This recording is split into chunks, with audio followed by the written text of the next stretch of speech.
The 80s was a time of fanny packs, arcades, big hair, and the most iconic thing, subjectively anyway, dirty dancing. But that's not what we're here to talk about. Over in the West, big burly men were all the rage, so 2 characters emerged to fit the title. Technically 3, but we don't want to touch Goku. Aye! Scary Goku fans. Jonathan Joestar, the first true gentleman of Jojo. And Kenshiro, the 64th master of Hokuto Shinken, will be going head to head to find out who is truly the buffest of the buff. I'm your host Joe. And I'm the co-host Britt. And without a further ado, let's get on with the episode. JoJo's Bizarre Adventures started out as a parody. This manga, for the first 2 parts anyway, parodied things like... Like what? Fist of the North Star. Yikes. Despite his design being inspired by his opponent, Jonathan is completely different than Ken. You see, John was the son of a businessman named George Joestar, a very wealthy one at that. When he was a kid, he was part of a carriage accident which ended up killing his mother, Mary Joestar. This unfortunately and accidentally brought a living nightmare to the youthful Jonathan many years later. How so? 2 words: Dio, Brando. For lack of better words, Dio was the stepbrother from hell. Coming into the picture due to George Joestar, Dio's dad Dario unintentionally saved George from the carriage crash, putting George in debt with Dio before his death. He sent a letter to George asking him to look after his only son. Of course, Jonathan didn't take too kindly to Dio's sudden appearance, especially because of his treatment towards Jonathan. Jonathan had his love interest, Irina's first kiss, stolen by Dio. His best friend and pet Danny was burned alive, and not only that, Dio always seemed to get better treatment than Jonathan in comparison to his adopted brother.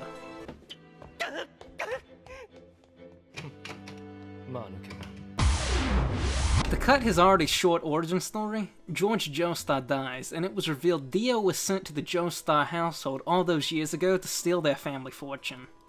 Dio became a vampire after using his stone mask. He fights Jonathan and leaves the Joestar mansion to burn to the ground. From then on, the well-mannered Jonathan trained with a Harmon expert known as William A. Zappelli. Thanks to his training, Jonathan became talented with Harmon, or Ripple if you will. From William, Jonathan learned attacks and moves like Zone Punch, where he dislocates and stretches his arm to give it a longer reach. Scarlet Overdrive, which can set his body parts on fire to be used as a weapon, most notably his hands for a fiery punch.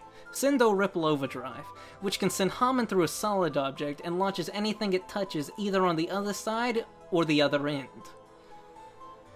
His Overdrive Barrage, which is basically just quick and rapid punches all at once, and his signature move, Sunlight Yellow Overdrive, is a violent and powerful fury of Harmon-infused punches that are supposedly similar to the power of the sun.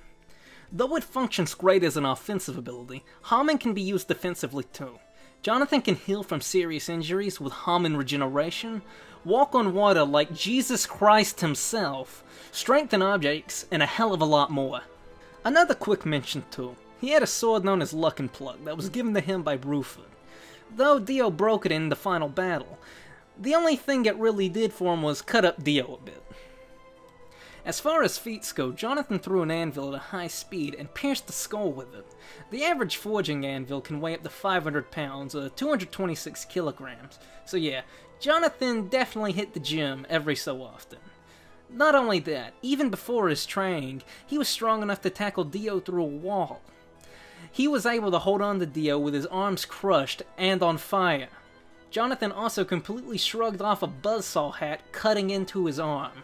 Jonathan also managed to survive a broken neck, and was able to stand and move with holes in his throat, while unable to breathe. And also shielded Irina from an explosion, and got stabbed in the back while in that same condition. Shouldn't those things have killed him? Jonathan only lasted 44 chapters. Only 9 episodes! Well, it's only anime. It's not only an anime, Joe. It's a lifestyle! Those are just a few of the impressive things Jonathan has done. To sum up Jonathan as a whole, he's a respectable and monstrous fighter who is capable of fighting a number of terrifying beings that would slaughter a normal human being effortlessly. Jonathan has incredible reaction and movement speeds for a man of his size. He has high stamina and can punch so quickly that it leaves after images with Sunlight Yellow overdrive. But like many characters, Jonathan isn't invincible by any means. He's human, meaning he has standard human weaknesses. His regeneration can only go as far as his Hamen can't directly kill human beings. And as previously mentioned, Dio managed to kill him at the end of Part 1 after a long struggle from the first Joestar. Kenshiro, also known as Ken, was an orphan from the land of Asura and a descendant of the Hokuto Soke bloodline. And as a child, he was sent to the mainland to train with Ryuken, a master of Hokuto Shinken. After being adopted by Ryuken, Kenshiro would train with his brothers to become a successor and managed to do just that despite being so young compared to his older adoptive brothers. Things wouldn't last forever though. After the nuclear war of 1990X, the world was in ruin. With the death of his adopted father on his shoulders, an older and matured Kenshiro left with his fiancée Yuria to make an attempt at living together in this post-apocalyptic world. This, however, didn't last long. Ken and Yuria's plan for spending the future together was stopped by Shin, a rival from the Nanto Koshu Ken school, who managed to beat Kenshiro in a battle and engrave Kenshiro's now signature 7 scars onto his chest. And kidnap his fiancée. He did that too. But what happened next? Surviving what would have been a life-ending attack to a normal person, Kenshiro spent an entire year wandering the dangerous wastelands alone to seek revenge and impose justice on the wasteland's evil bandits. Things popped up here and there, but he managed to track down Shin, who was holding Yuria captive, only to find out that she had killed herself to stop Shin's malicious desires. Shin didn't want to die from Kenshiro's technique. As a matter of fact, he refused it, and decided to jump off of the same balcony as Yuria and died on impact with the ground. That's tragic, to say the least. Alone once more, and a shadow of his former gentle self, Kenshiro would continue to wander the wasteland, serving justice to people like the Fang Clan and Jackal. As mentioned, Kenshiro is a master of Hokuto Shinken, an obviously fictional Chinese martial art which focuses on channeling energy into pressure points on a body. With the mastery of this martial art, Kenshiro is capable of doing things like healing injuries, altering the mental state of people, blinding people, and, well, straight up killing people. Kenshiro is capable of activating the pressure points with punches, kicks, jabs, pokes, and whatever other body part he may decide to use. What about his, you know what? It wouldn't surprise me. But being a martial arts master isn't the only thing Kenshiro has going for him.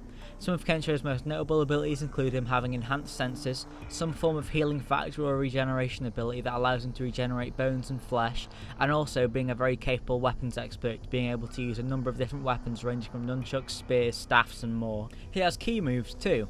Well, technically it's classed as aura, but ki is virtually the same thing. He can use some goddamn awesome ki abilities though, I'll tell you that.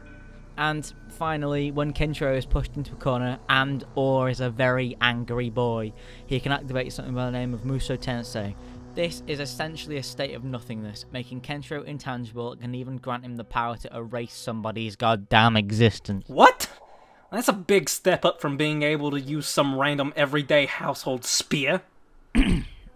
Feats time. Kenshiro has honestly done some mad things in his time. My personal favourite being the time where he kicked an axe just perfectly enough to take a guy's head straight off of his shoulders. Let me just get my my list of other feats. So he swatted bullets from a gun while still in the air, punched someone in the body so hard that only the ribcage was left, defeated someone without leaving his chair, resisted being crushed with a huge rock, forced somebody to kill himself, used his aura to fly, cut someone into 4 pieces using Nanto Saiken, and blocks 1,109 consecutive pressure point jabs. The 80s sure had some awesome characters. I miss them. While those previously mentioned quick feats may made him seem like he's invincible, Ken is really not. It suggested that he might not be as strong physically as his brother Rao, and Kenshiro says himself that his brother let him beat him, and over time in the wastelands Kenshiro is shown to be merciful, which may prove to be an issue against tricky opponents. Plus his intangibility can be bypassed by other moves similar to it. With all of their backstories and such said, our fighters are about to go head to head. It's time to push their limits!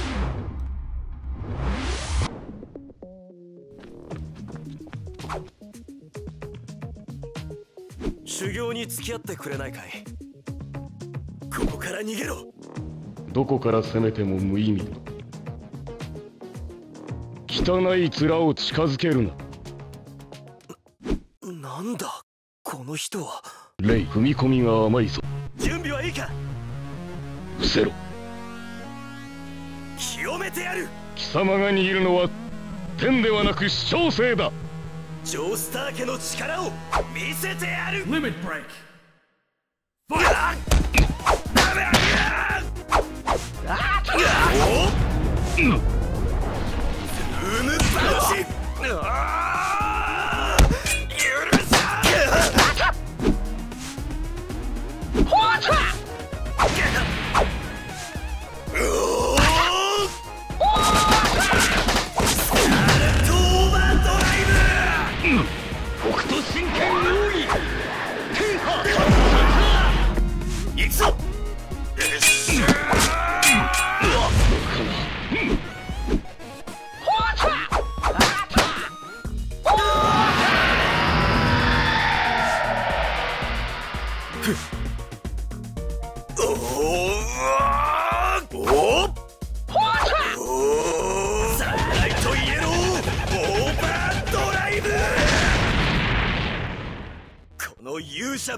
The winner of this clash is Kenshiro. Kenshiro and Jonathan had quite similar abilities when it came to manipulating and affecting the human body, but there are a few things that stood in Jonathan's way. Unfortunately for Jonathan, Kenshiro was just way too deadly. Haman wouldn't be able to directly kill Kenshiro, and even if it could, Kenshiro's pressure point fighting style is considerably more effective and lethal. When factored into the fight, Muso Tensei just puts Kenshiro on a completely different level to Jonathan. The only way Jonathan would be able to stop it would be if he had some kind of ability that could bypass his intangibility, which we all know, unfortunately, he doesn't. Not only that, but Kenshiro's pressure point poking would just simply stop Jonathan's Haman if he were able to work out where it came from. They were two incredibly strong opponents, but in the end, the master martial artist Kenshiro came out on top. Next month on Limit Break.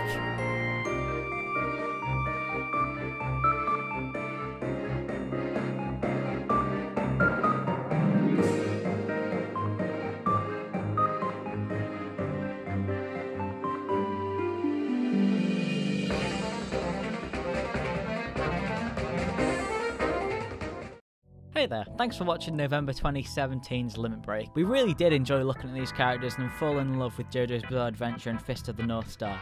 Please stay tuned for next week's Limit Break Showdown and next month's Limit Break, where Bowser and DDD will fight to find out who is Nintendo's greatest king.